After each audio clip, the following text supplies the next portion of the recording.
before you do anything with the bass, you got to take your bass line and you got to copy it down to the track below. So copy it, bam, and bam. Got it doubled. And this is important. Why? I'm going to show you right now. Okay, for the original bass line, I am adding a compressor and some EQ. So for the compression, 4:1, bringing the threshold down to about -10 dB.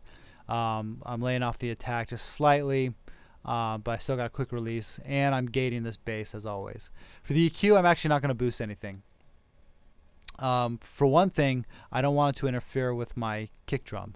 So if you recall my kick drums, I was adding some EQ frequency around 50 hertz. So what I'm going to do, in order for the bass and the kick drum to not interfere, I'm actually going to take away EQ from the bass guitar at 50 hertz, as you can see right here. Also went in and rolled off some of the high-end bass guitar number 2. This time I'm adding some high-end EQ to the 4K and the 20K area. Not only that, but I'm adding a quadrifuzz, some distortion, just to dirty it up. Okay, so now we got to add the best part, the guitars. So there's a lot of power in these guitars already. So what I need to do, I need to give them some focus. I'm going to do that through some compression, 4:1, -16 dB. Not too fast of an attack because I do want these guitar parts to breathe just a little bit. Quick release. And for my EQ, it's pretty simple. I'm doing a low roll-off, 40 hertz and below, and then a broad high boost on the EQs from 6 hertz and above.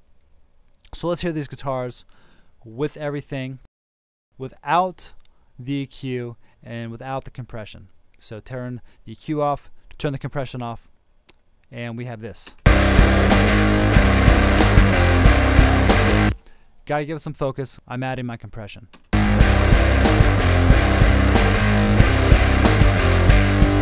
And I want the guitars to stand out more in the mix, so let's apply that EQ.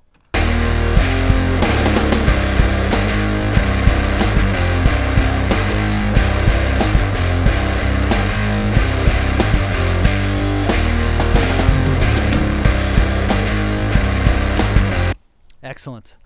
Now for a mix like this, I'm not going to want to add too much reverb, but I am going to want to bust a little bit of the snare through a reverb just to set it back a little bit more and give it a little bit more dimension.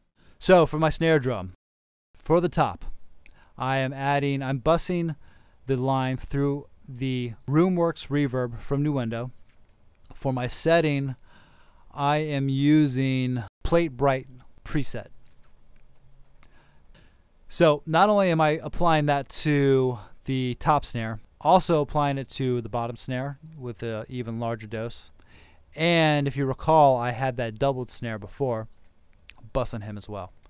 And that's it.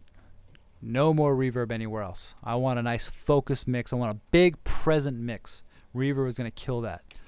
Okay, so the next thing to do is once you have all of the parts mixed, you got to edit everything together to make it into a song. So check it out.